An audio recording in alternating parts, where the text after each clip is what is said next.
Sa kabilang banda, si Sofia. Nagising ako sa sikat ng araw. Napaungol ako at itinago ang mukha ko sa unan ko, sabay yakap pa sa kumot ko. Nakarinig ako ng tawa, pero hindi ko pinansin. Babe, oras na para gumising. Mahinang sabi ng unan ko. Teka, hindi makakapagsalita ang unan, at tiyak na hindi nila sasabihin ang babe. Dahan-dahan kong iminulat ang aking mga mata, at nakita ko ang isang pares ng asul na mata na nakatingin sa akin. Oo, hindi nagsasalita ang unan, at di nila sinasabi ang babe. Pang-aasar niya at napaungol ako, saka itinago ang mukha ko sa leeg niya. Dam, nasabi ko yun ng malakas. Ang cute mo kapag namumula ka ng ganyan. Sabi niya sabay kurot sa pisngi ko. Stop that, not funny. Nagpout ako at tumawa siya. Anyway, wake up, it's already 10 o'clock. Kailangan na nating mag-almusal, tapos umuwi na tayo para makapagpahinga ka, at mamaya maghanda ka na para sa hapunan kasama ang pamilya ko. Paalala niya at napabuntong hininga ako. Kailangan ko ba talagang gumising ngayon? Tanong ko na inaantok pa. No. Kung ganoon, bakit mo ako ginising, angal ko.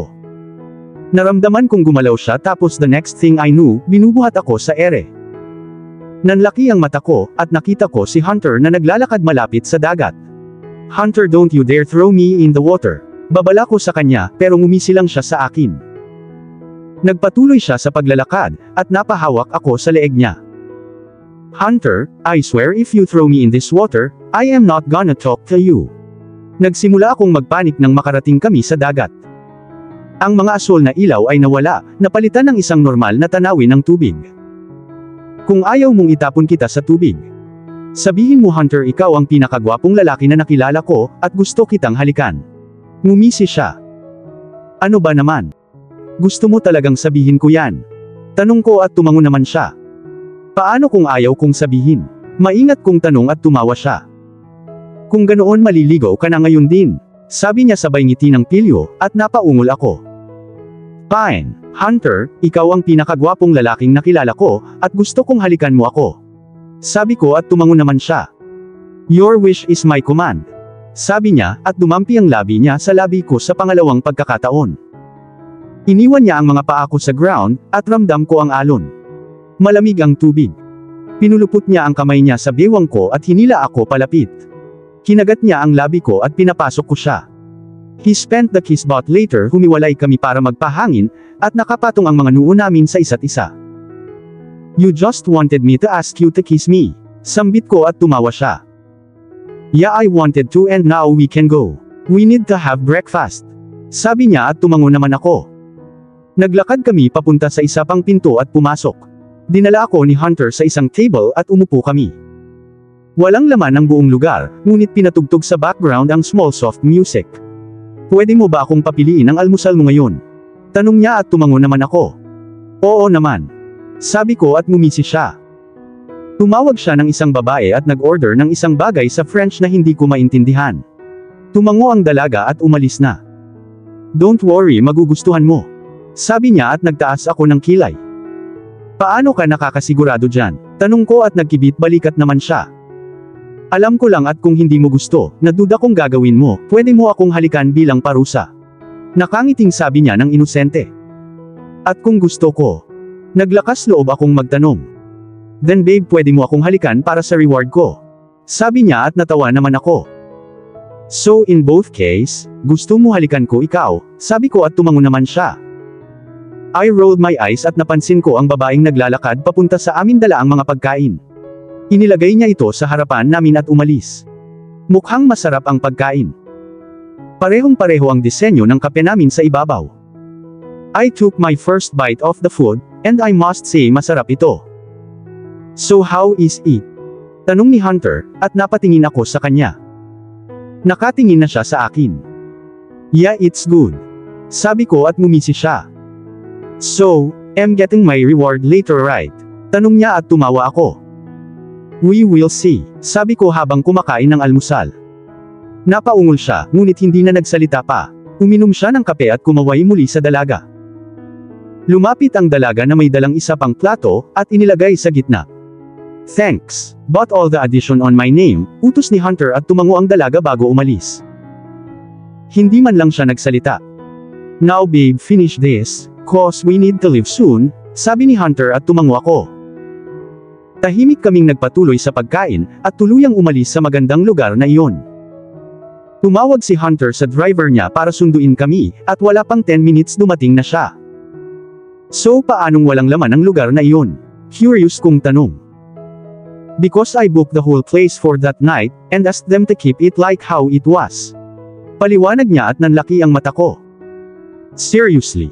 Hindi ka ba nagbayad ng malaki dyan? Tanong ko at tumawa siya. It was worth it. Nagkibit balikat siya at may sasabihin sana ako, pero tinapat niya yung kamay niya sa bibig ko. No more question about it, or else I have others way to make you silent. Babala niya at tumango naman ako.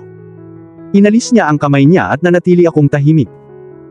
Pagdating namin sa bahay ay pumasok kaming dalawa sa aming magkahiwalay na kwarto.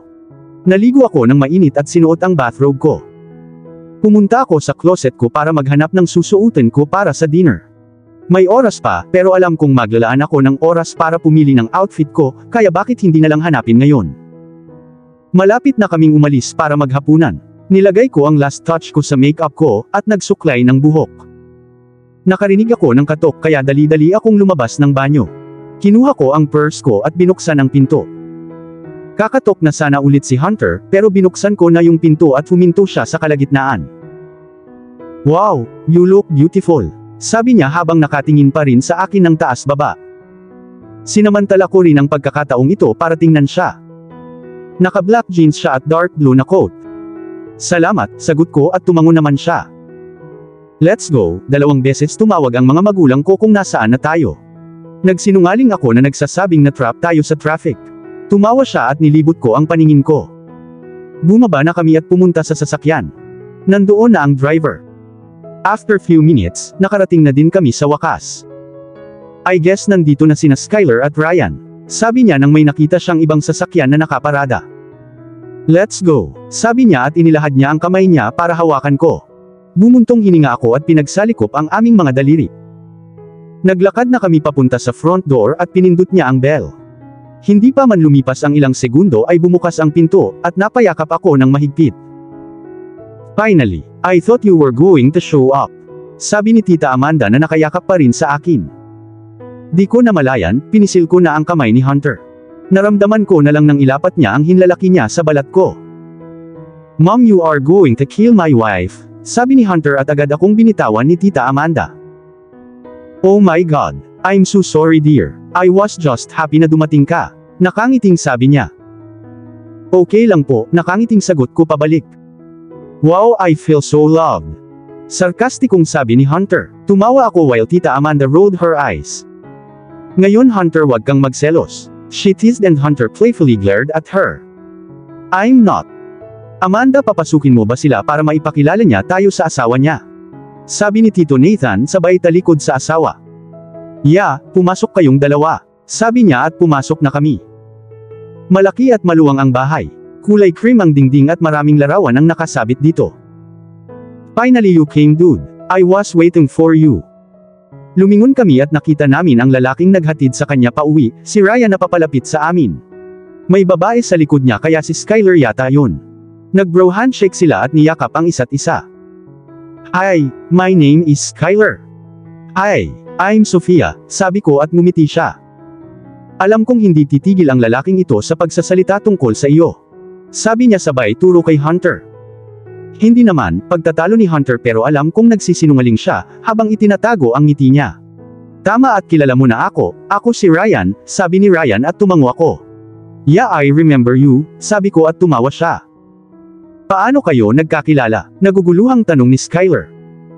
During my bachelor party, naglasing ang tangang ito dito at kailangan ko siyang iuwi dahil mahal na mahal ko siya para hayaan siyang walang mangyari na anumang aksidente.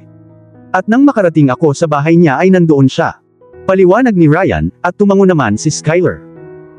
Nilasing mo ako sa isang stupid na kompetisyon. Sinamaan ng tingin ni Hunter si Ryan nang umisi lang. Well, we did to enjoy, right? Sabi niya at nilibot ni Hunter ang mga mata niya. Ikaw ang dapat mag-enjoy, hindi ako, pagtatalo pabalik ni Hunter. Sofia dear, umalis na tayo dito. Magpatuloy ang dalawang to ng ilang oras, sabi ni Tita Amanda at tumango naman ako. Naglakad kami ni Skyler at Tita Amanda sa kusina. Pumunta si Tita Amanda para kunin ang manok sa oven. Kailangan mo po ba ng tulong? Tanong ko pero umiling si Tita Amanda ng no. No, ayos lang ako. Sagot niya bago ipinagpatuloy ang ginagawa niya. Palagi naman siyang ganyan. She likes to do things her ways. Tumawa si Skyler at tumango ako. Hey, kung nakatira ka na kay Hunter bago ang kasal namin, bakit hindi ka sumama sa kanya sa after-wedding party?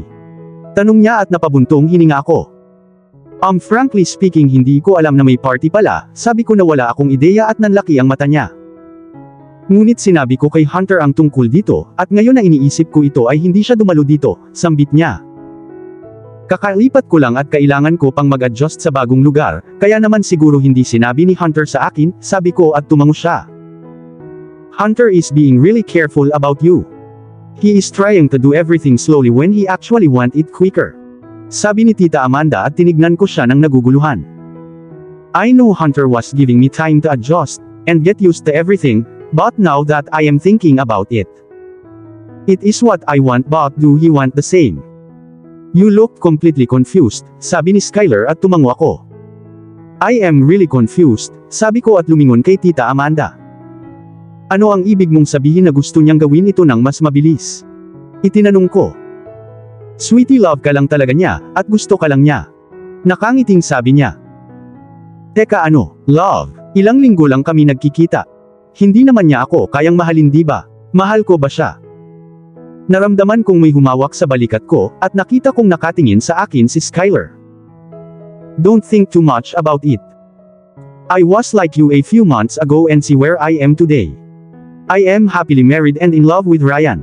That's all that I wanted and I got it. Just relax and go for it. Ngumiti siya at dahan-dahan akong tumango. Now stop thinking about it and let's enjoy the dinner, nakangiting sabi ni Tita Amanda. So how was your date? Tanong ni Tita Amanda, at napangiti ako. It was good. Sabi ko nang maalala ang nakaraang gabi. Ow, she is blushing. Tumawa si Skyler at nilibot ko ang mga mata ko. I'm not. Sabi ko at tumawa siya. Sabihin mo yan sa namumula ang pisngi. Panunuyan niya, at ngayon naramdaman kong uminit ang pisngi ko. At dito na po, nagtatapos ang part 9 ng ating kwento. Sabay-sabay po nating abangan ang susunod na kabanata. Maraming salamat po. God bless and stay safe.